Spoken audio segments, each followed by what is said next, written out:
Breakup सबके लिए painful होता है, लेकिन कभी नोटिस किया है किसी को एक ब्रेकअप बहुत टाइम तक सताता है तो कोई दूसरा बंदा एकदम मूव ऑन कर जाता है। ऐसा क्यों होता है? आज के वीडियो में हम बात करेंगे एक ऐसे टॉपिक की जो ब्रेकअप पेन को समझने का असली सीक्रेट है। Attachment styles. Attachment style basically वो पैटर्न होता है जो तुम्हारे सबकॉन्शियस माइंड ने चाइल्डहुड में डेवलप किया था कि तुम रिलेशनशिप्स में कैसे बिहेव करोगे, और हार्ट ब्रेक के टाइम ये पैटर्न बहुत बड़ा रोल प्ले करता है। तीन मेन अटैचमेंट स्टाइल्स होते हैं: एंग्शियस, अवॉइडेंट एंड सिक्योर।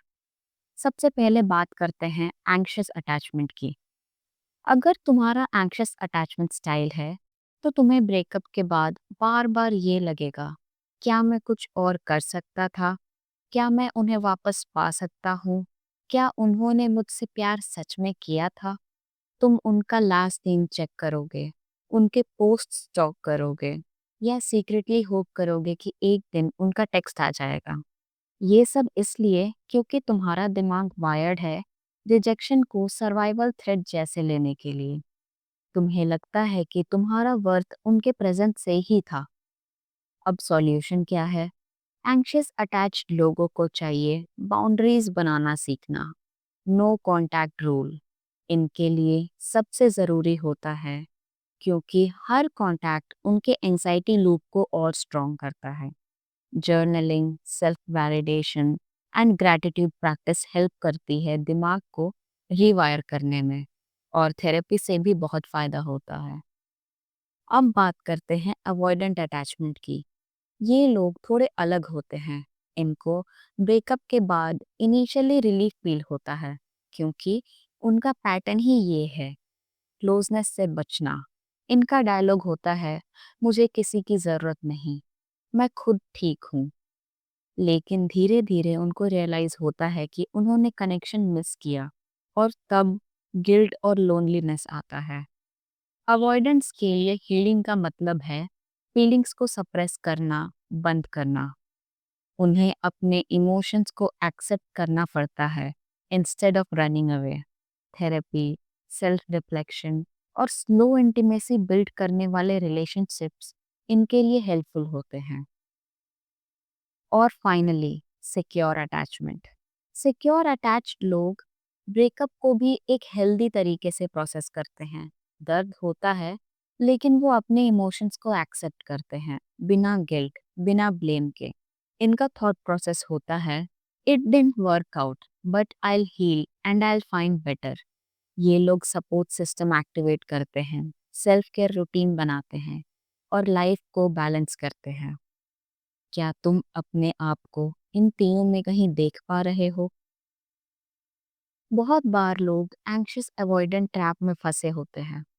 एक बड़ा क्लिंगी, दूसरा दूर भागने वाला। इस टाइप के रिलेशनशिप के बाद हार्ट ब्रेक डबल पेनफुल होता है, क्योंकि एक को लगता है कि वो एनफ नहीं था, और दूसरे को गिल्ट फील होता है कि वो इमोशनली अवेलेबल नहीं था। समझ पाना कि तुम्हारा पैटर्न क्या है, हीलिंग का फर्स्ट स्टेप है। अब बात करते हैं साइंटिफिकली, हार्ट ब्रेक के टाइम ब्रेन में क्या होता है। जब रिलेशनशिप होता है तो तुम्हारे ब्रेन में डोपामिन और ऑक्सीटोसिन का फ्लड होता है। जब ब्रेकअप होता है, ये सप्लाई कट ऑफ हो जाता है, जैसे किसी अडिक्ट से ड्रग छीन ली हो। इसलिए तुम्हें फिजिकल विड्रॉल सिम्टम्स होते हैं, नींद नहीं आती, mood swings, stress, even physical दर्द। और अगर तुम एंग्शियस अटैच्ड हो तो ये विड्रॉल और भी स्ट्रांग होता है। बट गुड न्यूज़ ये है, तुम्हारा ब्रेन प्लास्टिक है, तुम उसको रीवायर कर सकते हो। कैसे? एक्सरसाइज। साइंटिफिकली प्रूवन है कि 30 मिनट्स की वॉक डोपामाइन रिलीज करती है। मेडिटेशन एंजाइटी कम करता है और फोकस वापस लाता है। Creative activities, painting, dancing, writing, तुम्हारा ब्रेन नए न्यूरल पाथवेज बनाता है। सोशल कनेक्शन, तुम्हारा support system stress hormone cortisol को कम करता है। और सबसे बड़ा टूल, सेल्फ अवेयरनेस। जब तुम अपना पैटर्न समझ जाते हो, तुम रिएक्ट नहीं करते, तुम रिस्पॉन्ड करते हो।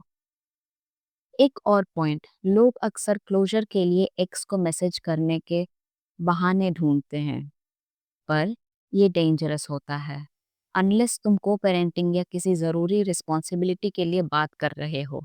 अदरवाइज तुम अपने दिमाग को फॉल्स होप फीड करते हो, जो हीलिंग प्रोसेस को स्लो करता है।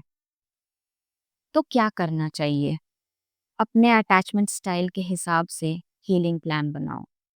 एंग्शियस लोगों के लिए affirmations, therapy, structured self care. Avoidance के लिए vulnerability practice, therapy, trust building activities. Secure के लिए continue self growth, healthy closure लेना। और एक बात याद रखना, तुम्हारा वर्थ किसी के एक्सेप्टेंस या रिजेक्शन से नहीं होता। तुम कंप्लीट हो।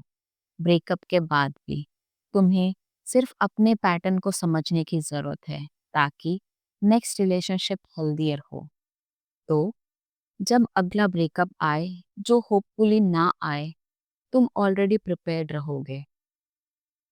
ये सेल्फ अवेयरनेस तुम्हें इमोशनली बुलेट प्रूफ बनाता है। तुम ब्रेकअप को एक लेसन की तरह देखोगे, पनिशमेंट की तरह नहीं। और एंड में एक सिंपल रिमाइंडर, हीलिंग लीनियर नहीं होती। कभी कभी तुम्हें लगेगा कि तुमने मूव ऑन कर लिया, फिर एक दिन वो एक सॉन्ग या एक मेमोरी सब वापस ले आएगा। It's normal. बस वापस अपने टूल्स यूज करो, अपनी जर्नी पर ट्रस्ट रखो। तुम्हारा ब्रेन, तुम्हारा दिल दोनों हील कर सकते हैं, साइंटिफिकली प्रूवन है। अगर तुम्हें ये वीडियो हेल्पफुल लगा, लाइक ज़रूर करना, कमेंट करके बताना तुम्हारा अटैचमेंट स्टाइल क्या है, और शेयर करना उनके साथ जो अभी हार्ट ब्रेक फेस कर रहे हैं। और याद रखो, तुम वर्दी हो, तुम लवेबल हो, और तुम्हारे लिए सही रिलेशनशिप ज़रूर आएगा। Stay strong, stay aware, and keep healing.